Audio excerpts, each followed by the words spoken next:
सबरी जी का नाम आप सबने सुना है। सबरी जी के ऊपर राघव जी ने कृपा की, ये बात सब जानते हैं, पर किस वजह से की? क्योंकि एक ऋषि की कृपा थी उनके ऊपर। एक ऋषि प्रसन्न हो गए थे उनसे। सब लोग ध्यानपूर्वक सुनिएगा, और विशेष रूप से सोफा वाले। नीचे वाले तो सुनते ही हैं, और सोफा वाले कुर्सी वालों को कुछ ज्यादा ही कंफर्टेबल हो जाते हैं, तो कई बार निद्रा देवी आक्रमण कर देती है। एक तो ये पंडाल भी ऐसा है, यहाँ पे एसी की ठंडी हवा चल रही है, शांत वातावरण है, ज्यादा शोर शराबा है नहीं, लोग बाग भी बात करते हैं तो आवाज आती नहीं, उसमें भी सोफा मिल गया है, बीच बीच में पानी भी मिल जा रहे हैं। बहुत व्यवस्थित होकर के दो चीजें नहीं हो सकती। बुरा नहीं मानना, सोफे वालों को मैं बुराई नहीं कर रहा हूं, है ना। हो सकता है आपके पैर में दर्द होगा, कमर में दर्द होगा। दो चीजें बहुत व्यवस्थाएं करके आप नहीं कर सकते। पहला पढ़ाई। बहुत किसी को अगर अध्ययन करना हो, कोई सिविल्स की तैयारी कर रहा हो, कोई चार्टर्ड अकाउंटेंट बनना चाहता हो, डॉक्टर बनना चाहता हो, और उसको आप 5 स्टार व्यवस्थाएं दे दो, वो नहीं बन पाएगा। बहुत व्यवस्थित होकर के अध्ययन नहीं होता, और बहुत व्यवस्थित होकर के हरिस्मरण भी नहीं होता। ये दो बातें निश्चित हैं। इसलिए हमारे यहां शास्त्रों में आज्ञा की गई है, जिनके तन ठीक हैं, शरीर जिनका ठीक है, पैर भी ठीक है, कमर भी ठीक है, और उसके बाद भी अगर वो बहुत व्यवस्थित होकर के कथा सुनता है, बहुत व्यवस्थाएं लेकर के, तकिया एक यहां लगा ली, एक यहां लगा ली, एक पीछे लगा ली, और बिल्कुल ऐसे करके फिर कथा सुने, नहीं होगा। फिर उस पर निद्रा देवी की कृपा होगी, कथा नहीं आ सकती। इसलिए जिनके हाथ पांव ठीक हैं वो तो नीचे ही बैठना, जिनको बहुत ज्यादा श्रम होता है नीचे बैठने में, वही ऊपर बैठे, क्योंकि ऊपर बैठ के कथा होती नहीं, सुनाई नहीं देती, समझ नहीं आती, और कई बार समझ में आ भी जाती है तो उसका विशेष प्रभाव होता नहीं। इसलिए सोफा वाले थोड़े सावधान रहना। तो क्या बता रहा था मैं? हाँ, ऋषि कृपा सबरी के ऊपर। मतंग ऋषि रोज अपने कुटिया में ठाकुर जी की सेवा करते हैं। सबरी, जो कि श्रेष्ठ कुल खानदान, कहीं उसका जन्म नहीं हुआ, श्रेष्ठ नक्षत्रों में जन्म नहीं हुआ, उनकी कहीं ना कहीं जिस कुल में वो जन्मी है, उस कुल को उस जमाने में लोग इतना श्रेष्ठ भी नहीं मानते थे। जिस राह से उस कुल के लोग निकल जाते थे, उस राह से कोई और विशिष्ट व्यक्ति तब निकलता था जब पानी का छिड़काव कर दिया जाता था। ऐसी स्थिति सबरी की। लेकिन सबरी क्या करती है? जब इच्छा मन में प्रकट हो गई कि अब जीवन का सार ढूंढना है। हमारे कई भक्तों के चित्त में एक जैसी भावना देखने को मिली। कैसी भावना? जैसे माधवदास जी का चरित्र आता है कि वो जगन्नाथपुरी गए, उस समय उनकी आयु 20 वर्ष की थी। तो जब जगन्नाथपुरी गए और महाप्रभु जगन्नाथ जी को देखा, तो देखते ही रोने लगे। इतना रोए, किसी ने आकर के समझा, रो क्यों रहे हो? तो बोले कि जगन्नाथ जी बहुत प्यारे लगे होंगे इसलिए रो रहे हो। बोले नहीं, वो तो है ही। अच्छा, महाप्रसाद बहुत अच्छा लगा होगा इसलिए रो रहे होगे। नहीं, वो भी बात ठीक है आपकी, लेकिन वास्तविकता रोने के पीछे ये नहीं है। बोले तो क्या है? बोले मैं ये रो रहा हूं कि ये छवि मैंने 20 साल पहले तक क्यों नहीं देखी, मैंने 20 साल क्यों गवा दिए, 20 साल नश्वर संसार को देखने में व्यतीत कर दिया। मैंने जगन्नाथ जी को तभी क्यों नहीं देख लिया जब मेरे नेत्रों में देखने की सामर्थ्य थी। 20 साल व्यर्थ कर दिए। ऐसे ही सबरी के चित्त में भी एक त्याग आ गया कि मैंने जीवन व्यतीत कर दिया इस संसार में, ठाकुर जी से कब मिलूंगी। और निकल पड़ी सबरी। मतंग ऋषि रोज अपनी कुटिया में बैठ करके ठाकुर जी की आराधना करते हैं, सेवा पूजा करते हैं, आराधन करते हैं। और सबरी छुप करके देख रही है। क्यों छुप करके क्यों देख रही है? क्योंकि उसके मन में यह भावना है कि मुझे सहर्ष तो कोई स्वीकार करेगा नहीं, क्योंकि मैं ऐसे कुल खानदान आदि में जन्मी हूं, मुझे कोई कृपा मेरे ऊपर करेगा नहीं। इसलिए क्या की? सेवा की चोरी। कल भी हमने सुना था कि अनंताचार्य भगवान, अनंताचार्य ऋषि की सेवा की चोरी वेंकटेश भगवान कर रहे थे, तो उन्होंने ठाकुर जी को डांट दिया, बोले आप मेरी सेवा की चोरी नहीं कर सकते। पर हां, सबरी जैसी सेवा की चोरी हो तो अच्छा है। कैसी सेवा की चोरी?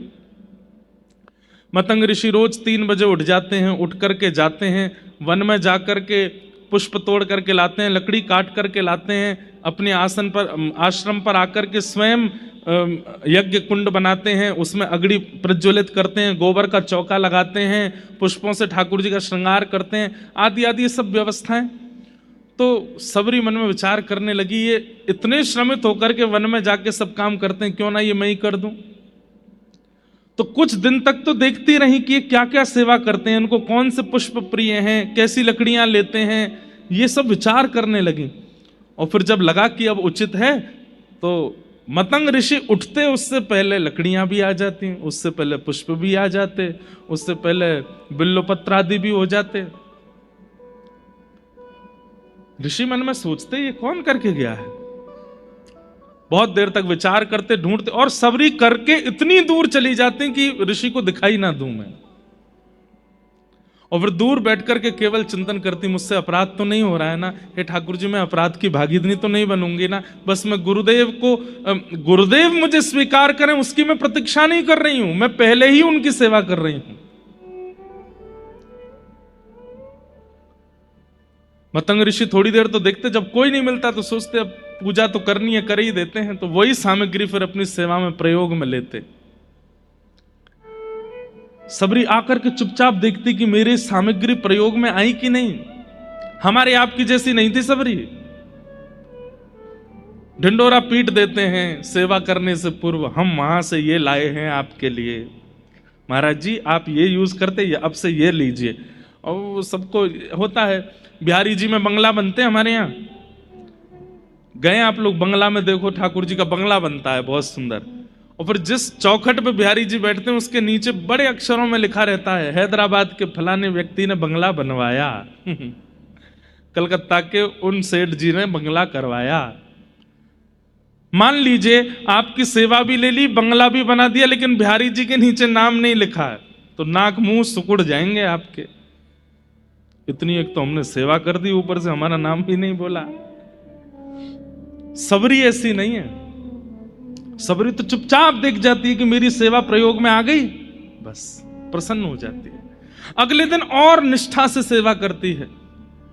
अब तो रात्रि 2 बजे ही पहुंच जाती है, गोबर का चौका लेकर के, और पूरे जो यज्ञ वेदी है उसका निर्माण करती है, वहां सुंदर सुंदर रचनाएं बना देती हैं, और मतंग ऋषि उठे उससे पहले सब व्यवस्थित करके वहां से भाग जाती है। ऋषि मन में विचार करने लगे कौन कर रहा है ये सेवा, लेकिन सेवा की स्थिति, सेवा की सामग्री इतनी उचित है कि ऋषि चाह करके भी क्रोध नहीं कर पा रहे।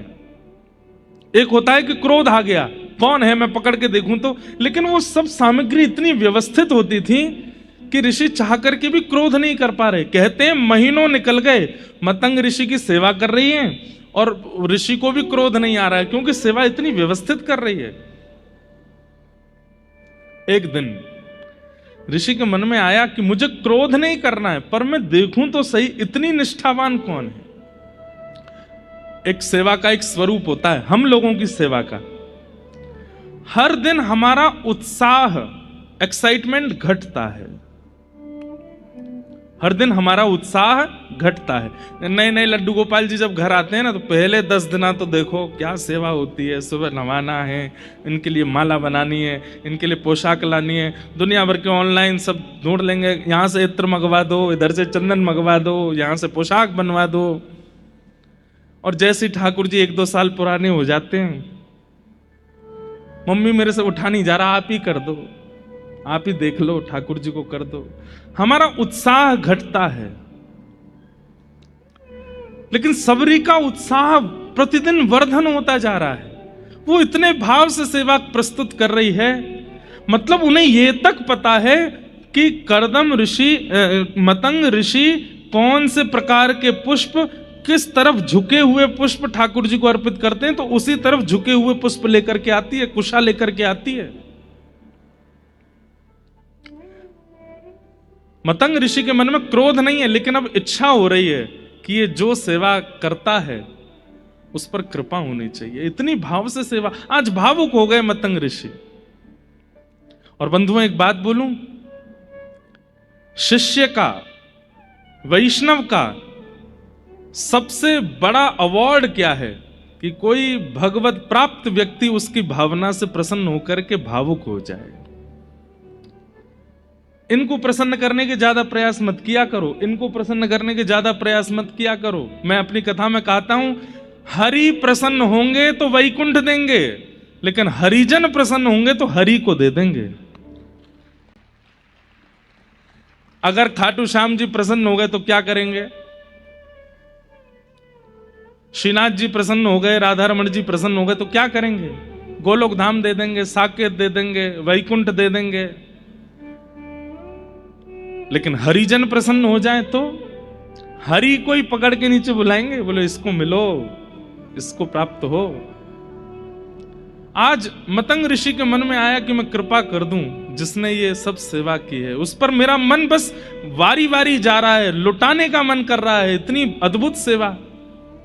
और आज रात्रि सोए नहीं ऋषि, बस प्रतीक्षा कर रहे हैं कि कोई हलचल बाहर हो और मैं बाहर जाऊं।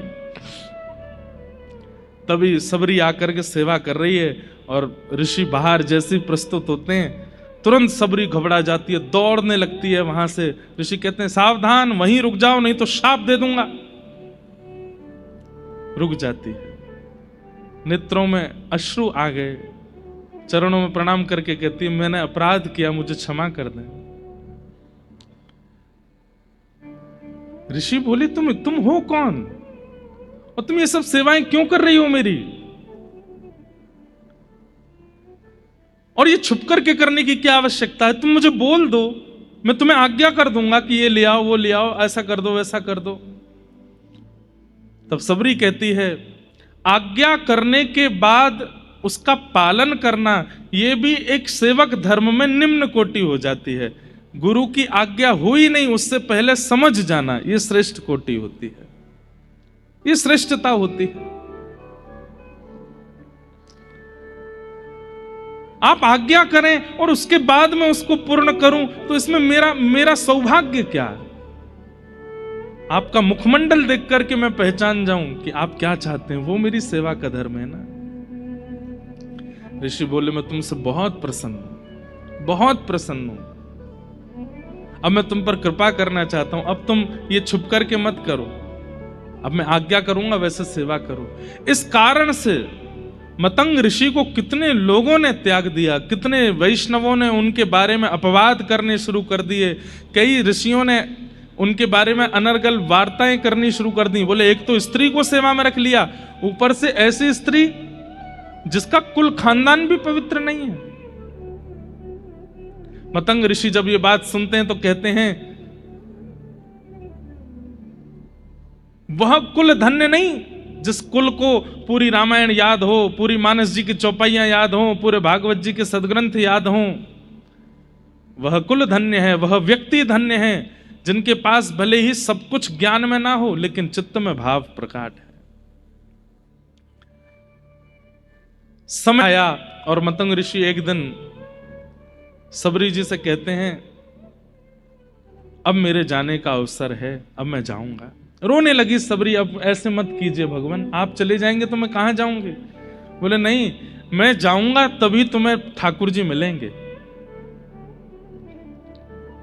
कब मिलेंगे, कैसे मिलेंगे? बोले बस प्रतीक्षा करो। अवध में रघुकुल कमल दिवाकर प्रभु श्री राम का प्रादुर्भाव होने वाला है, बस तुम प्रतीक्षा करना। प्रतीक्षा में अविश्वास मत ले आना, ठाकुर जी आएंगे। एक ही गुरु मंत्र दे करके गए हैं, प्रभु आएंगे, चाहे आज आए, कल आए, परसों आए। एक अभी सफल होंगे एक दिन जरूर, मनोरथ सफल होंगे एक दिन जरूर। मनोरथ सफल होंगे एक दिन जरूर। और फिर अगली पंक्ति कितनी सुंदर है, न प्रियतम मिले आज, न प्रियतम मिले आज, तो कल मिलेंगे, न प्रीतम मिले आज तो कल मिलेंगे, गुरु गुरु मिल गए तो यूं। देख करके लगता है राम जी इन्हीं के यहाँ आएंगे। 100 500 साल भजन करते करते संतों को हो गए, वो सबरी को देख करके कहते हैं कि तुम क्यों व्यर्थ ही अपना पूरा दिन व्यतीत करती हो, अभी हुआ ही कितना समय है तुमको कि ठाकुर जी तुम्हारे पास आए। और हमें तो ऐसा लगता है राम जी तुम्हारे पास आएंगे नहीं, गुस्सा के कारण। बोले क्यों? बोले तुमने मतंग ऋषि जैसे एक ऋषि के यहाँ आकर के एक स्त्री के द्वारा सेवा हो रही थी, उनका पूरा आश्रम तो तुमने अपवित्र कर ही दिया, तुम्हारे यहाँ राम जी कैसे आ जाएंगे? जिस दिन राम जी का आगमन हुआ दंडक वन में, सब संतों ने अपने घर के अपने आश्रमों के बाहर गोबर के चौका लगाए हैं, सबने अपना आश्रम सजाया है। सबरी जी के चित्त में यह भावना नहीं है कि वो आए ही, उनको तो यह है कि वो किसी अन्य आश्रम में भी आएंगे तो मैं दूर से देख लूंगी, मुझे दिख जाएंगे, इससे बड़ा सौभाग्य क्या होगा। कहते हैं राघव जी जब पहुंचे हैं, सब संत खड़े हैं, 1000 वर्ष की तपस्या पूरी हो गई है जिनकी, वह भी खड़े हैं, सबको राघव जी दर्शन दे रहे हैं हाथ जोड़ करके, और सबके यहां जाकर के यही पूछते हैं सबरी जी का आश्रम कहां है, मुझे सबरी जी से मिलना है। वो ऋषि अपना बताना चाहते हैं कि मैं उस परिवार से आया था, 1000 वर्ष मैंने ऐसी तपस्या की, तब जाकर के मुझे आपका दर्शन हुआ। ठाकुर जी कहते हैं वो सब बात ठीक है, ये बताओ सबरी जी का आश्रम कहां है। किस कारण से? सबरी जी की इस स्थिति में अनेक कारण जुड़े हैं। सबसे पहला कारण सेवा प्रगाढ़ता, जिस भाव से उन्होंने अपनी गुरु की सेवा की है वह सेवा। दूसरी बात ऋषि कृपा, जो आज हम चाहते हैं, आज ऋषि पंचमी, ऋषि की कृपा, एक भगवत प्राप्त संत की कृपा है उनके ऊपर। और तीसरा प्रतीक्षा। तीनों में भी लेश मात्र भी कमी नहीं छोड़ी है सबरी जी ने, ना तो सेवा में कमी छोड़ी है, ना ऋषि कृपा में कमी छोड़ी और ना प्रतीक्षा में कमी छोड़ी है। इसलिए ठाकुर जी आते ही दंडक वन में सीधे सबरी जी के यहां गए। बोलो भक्त वत्सल भगवान की।